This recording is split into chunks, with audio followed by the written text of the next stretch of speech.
Hello guys! So ayan, papunta na kami dito sa farm. Pero dito kami dadaan sa may spillway guys kasi yung tulay sa farm nawala. So ngayon nandito kami, malaki pa din yung tubig dito, umapaw pa din sa spillway. So tingnan nyo. Oh. Say for the grabe. May naligo dito. Nakita siya? No ko. Nakita. Ala! Lumalaban ang dulog ba yun?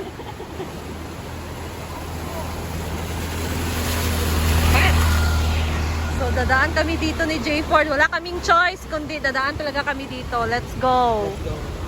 Ah, nakakatakot. Kaya ba to? Nag-chinilas ka? Tanggalin natin chinilas natin guys. Dahil parang delikado talaga. So ayan, wala na tayo. Nakapaalan tayo. And let's go! Oh my gosh! Ito talaga nakakatakot dito guys kasi yung dadaanan natin, spillway talaga. Tapos, uy, Ford nakagi, may gingani sa San Nicolas. Gagi, yun may motor kubaan kay ko. Grabe guys, ang lakas mo rin! Nakakatakot! Guys, nakakatakot. Malakas pa rin yung ano, yung agos kahit nandito na tayo sa may spillway. Ngayon yung motor, oh. Mahirap pa rin siyang makasurvive. Ah, thank God. So, ay naano siya. Ayan, nakatawid na kami guys. Tignan nyo naman yan, oh. So, dito So, muna pahirapan pa rin yung motor.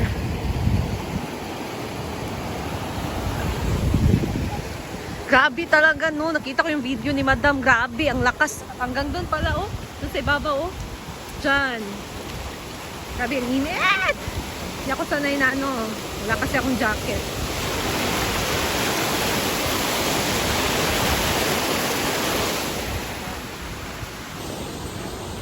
Wala talagang mag-e-expect na ganun ang mangyayari kagabi. Na lumaki yung tubig. Kasi guys, laging umulan dito sa lugar namin kada hapon. May ulan pa nga na matagal na nawawala, matagal tumitila ba. So, malakas.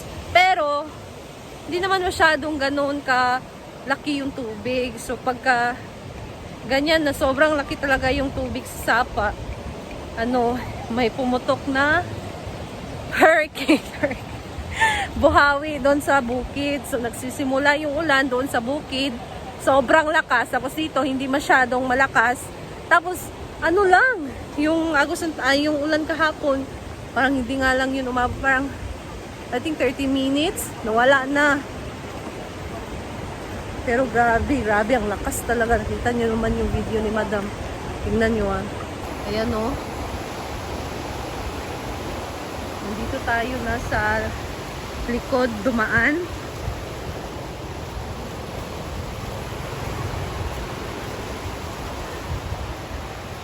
Kaya napaka-importante talaga yung maglagay ng, anong tawag nga dyan guys? Yung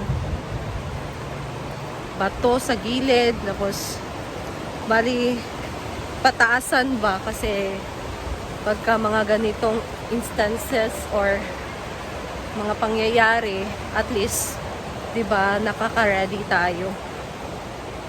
Eh, malaking tulong din yung ginawa ni Madam doon malapit sa may billiard na ano, semento na may bato. Kasi parang ganun yun eh, pataas. So malaking tulong yun kasi hanggang dun lang sa baba yung tubig. Hindi na masyadong umabot sa taas. Pero yung nasa baba, na ano talaga, sama sa baha. Ayan. So malapit na tayo. Ayan, nandito na tayo sa farm. Ang daan, tingnan nyo guys, ang daan. Maputik. Ah, kaya pala. Nay nga na. Pero wala mo sa bibig. Wala silang bibig. So, yan ang ating fish pond. Gagawin na itong swimming pool.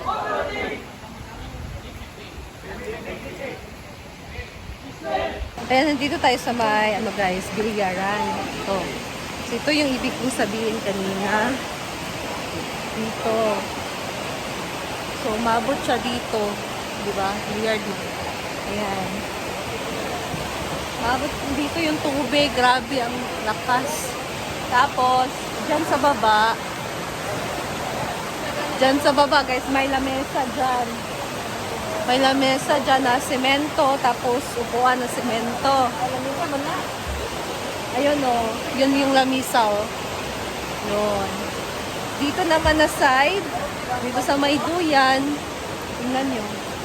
Hanggang dito talaga yung tubig, oh. Ito yung ibig sabihin na malaking tulong talaga na maglagay ng ganyan. Kasi pag malaki yung tubig, hindi na pupunta dun sa taas. So, hanggang dyan talaga yung tubig kagabi, guys. So, ito yung duyan. Merong table dito na, na kahoy. Mataas. Papakita ko sa inyo, wait lang. May table dyan, guys. Isa. Or dyan ba yun? Basta meron. Tapos dito din, merong table din dito. Meron dyan, table, tapos mga upuan na kahoy. O, tingnan nyo, oh. Dito talaga yung tubig na amoy ko yung amoy ng sapa.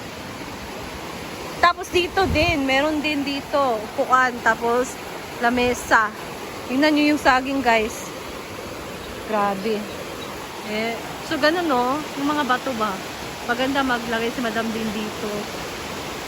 Dagdagan niya itong nandito. Ayan. So, doon din, ayan, tingnan nyo naman yan, guys, oh. Itong semento na nandyan, yan po yung mesa na nakalagay dyan. Dyan banda. So, ayan, naano siya, pero ito din yun, upuan, yung sinasabi ko na kahoy, ganyan. Merong semento pala yan. Ayan, grabe yung mga pangyayari.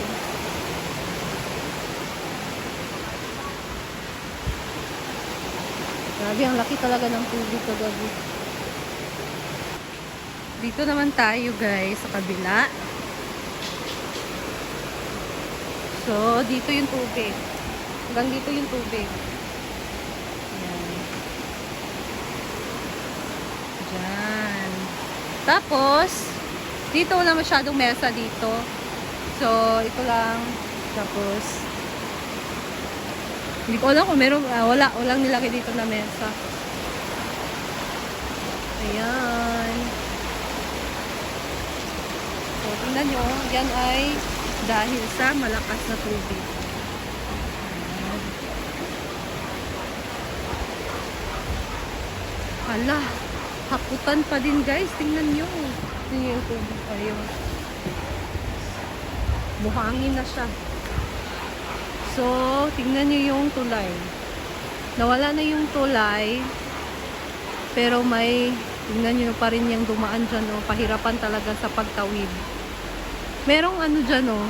Merong, yung sa kabila na na tulay. Dyan sila dumaan na lang kasi yung tulay nila, madam, nawala na talaga.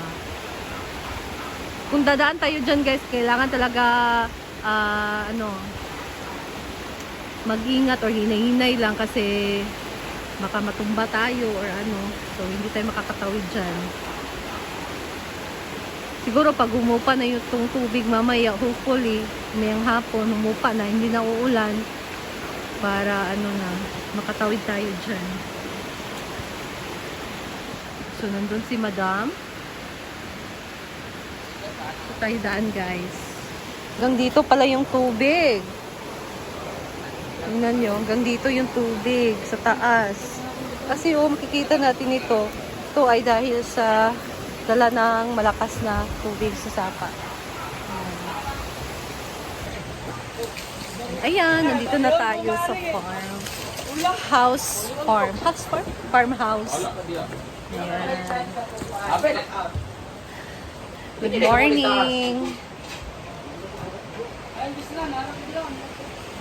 Nakakalungkot na mga pangyayari pero meron talagang mga bagay na unexpected na mangyayari. So, mga ganyan talaga, we should be ready. At least, be thankful pa rin tayo kasi we are safe and protected by God. So, ayan, guys. Guys, thank you so much for watching and yan lang muna sa ngayon ang update natin dito sa farm. So, hopefully na hindi na talaga ulan para naman at least makaka-recover tayo dito sa farm, diba? Sa mga nasira, sa mga naanod, na tulay and everything. So, thank you and see you again sa aking next video. Bye!